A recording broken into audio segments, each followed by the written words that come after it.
Nier Replicant is a game I've owned for many years on the PlayStation 3 but never really got around to playing. About a year ago, I was messing around with my PS3 collection when I saw it and was reminded of how much I had enjoyed playing Nier Automata.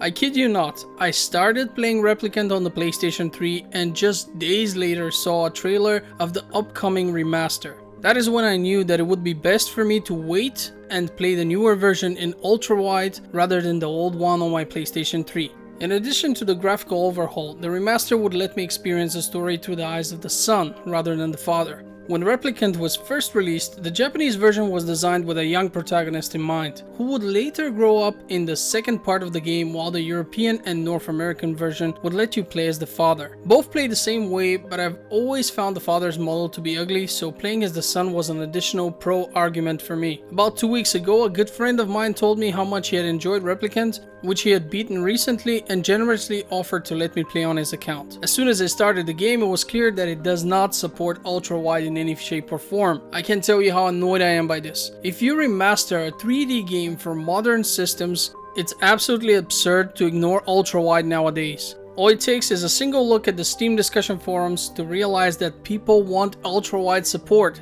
I see it literally with every upcoming game. The fact that people manage to add it in by modifying the game is both a blessing and a curse, of course. On one end, it solves a problem which was ignored by the developers. On the other, it probably serves as a convenient excuse for those lazy devs.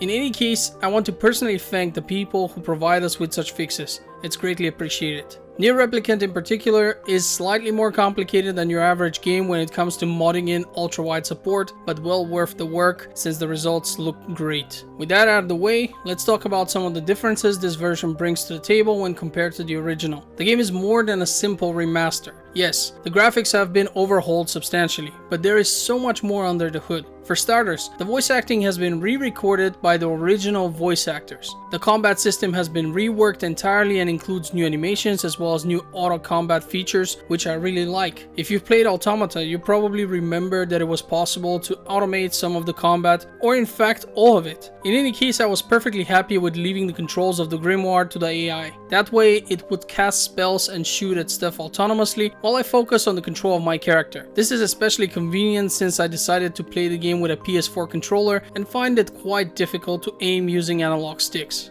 The story of the game is convoluted, but then again it wouldn't be a Nier game if that was not the case. We play as an orphan boy who lives with his sick sister. Her sickness appears to be incurable and is slowly killing her. In your desire to find a way to help, you venture out into the world and end up finding some unusual companions. The game is still an RPG, so you will be leveling up and gathering items, which then need to be upgraded. My first complaint comes from the upgrade system itself. Weapon upgrades are very expensive and require rare materials, which are hard to find and will at times require you to grind for them. In my case, this meant that I had to pick a weapon and commit to it, since I did not want to grind for materials just to be able to experiment with other weapons.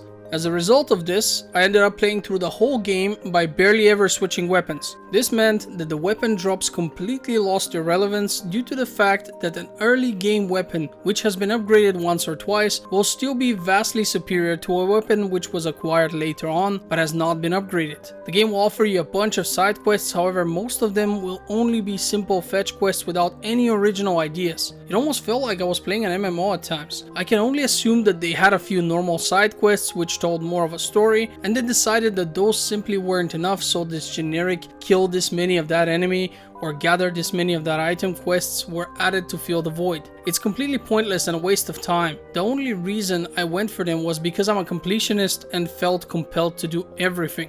One side activity, however, did catch my attention: the fishing. The game's fishing is quite confusing at first. You are introduced to it during a main quest, and it is gracious enough to grant the player the option of skipping it. This way you don't have to bother with it if you don't enjoy fishing, but if there is anything I like doing in an RPG, it's goddamn fishing. The problem here is that a lot of it is not explained. If you want to catch some of the big ones, be prepared to read instructions online. With that being said, I ended up loving it and got every achievement related to any fish. Now let's talk about the game's maps. Ultimately, the world of Nier Replicant is interconnected, but you do have loading screens in between different sections. The maps are all generally quite small, and I found them to be boring, mainly due to the limited enemy variety. For the most part, you will be fighting the same types of enemies. It doesn't help that both the main and the side quests will have you running around the same places over and over again. The item placements are mostly the same too, and in some cases a quest will ask you to collect, let's say, 10 lizard tails, which means that the best approach is to find where a little lizard spawns, grab it, leave the area, then come back to grab another one once it respawns. This of course means that you have to look at 2 loading screens before you can actually do it. In some rare occasions, you will also be going through what I can only describe as dungeons. The problem with these is that they too are mostly comprised of repetitive sections which quickly become very boring. Nier Replicant does, however, also offer variety by switching up the gameplay perspective.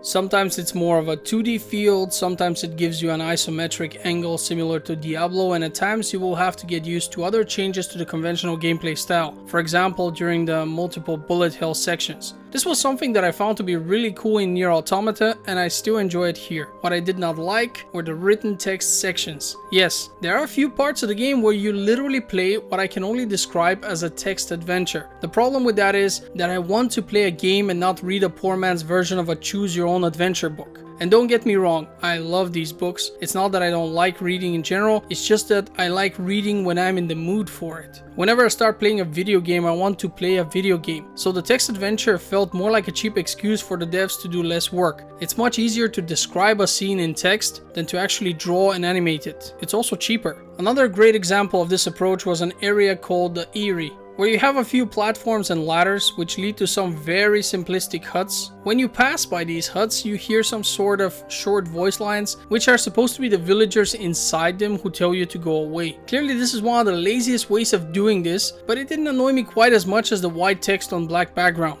Off the top of my head, I could also complain about the fact that almost all items you can pick up are in the shape of glowing orbs. In other words, you see something glowing, you interact with it, it could be a melon or it could be a sword. No way to know until you pick it up. But as I have mentioned, the spawn locations are fixed for the most part, so you will quickly figure out what spawns where, and therefore, again, this is not gonna be that big of an issue, but it is an excuse to be lazy and not draw items, and I don't like that. Perhaps this could have been in some way related to hardware limitations of the times, but then again this isn't really true because I've played PlayStation 3 games and this was not the case, and not to mention that this is a remaster of the game, so there are no excuses of this kind that would be applicable here. As is tradition, the game has multiple endings, some of which require you to replay it multiple times. The good news is that you may end up unlocking additional content and will begin to understand the plot a lot better. The problem here is that I was more than happy to stop playing after unlocking 2 of the endings. The remake remaster is a huge improvement over the original version. It's a good game made even better.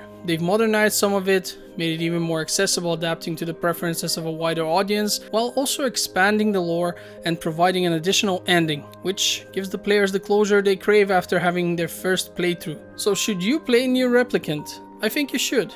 It's a very enjoyable experience, although getting it to work properly in Ultrawide was a bit more of a challenge than I'm used to. I would like to apologize for the fact that I haven't been uploading as often as I would like to. The truth is that some of these games take a lot of time to complete properly, but there was another reason. My GPU broke and I had to find another one, and because of the prices currently, I was looking for a used one at a decent price. It's a whole story for which I might end up making a video because it's an interesting story and you might want to hear it. Let me know in the comment section, and if you are interested, I might actually make a video where I just tell you the story. But the good news is I got it, it's working, I'm all set, and in fact I managed to play through all of Elden Ring, and we're talking over 100 hours. So the next review is not gonna take as long because I'm done with the next game as well, so I just need to take care of the whole video processing and script stuff. But be aware that I'll have it by next week in any case. So thank you for being extremely patient with me, I apologize again, and of course thank you for watching Game Filter. I hope to see you on the next one. Until then, have a great day. This is Nino, signing off.